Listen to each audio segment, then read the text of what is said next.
Xinhua Noticias informa.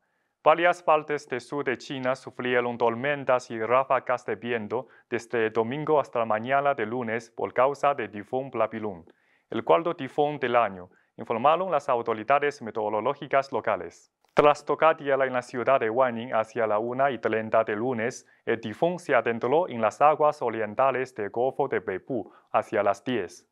El Observatorio Meteorológico de la Región Autónoma de la Etnia Zhuang de Guangxi elevó el nivel de respuesta de emergencia ante un grave desastre meteorológico de nivel 4 a 3 a las 9:30 horas de lunes y mantuvo la alerta amarilla por un tifón.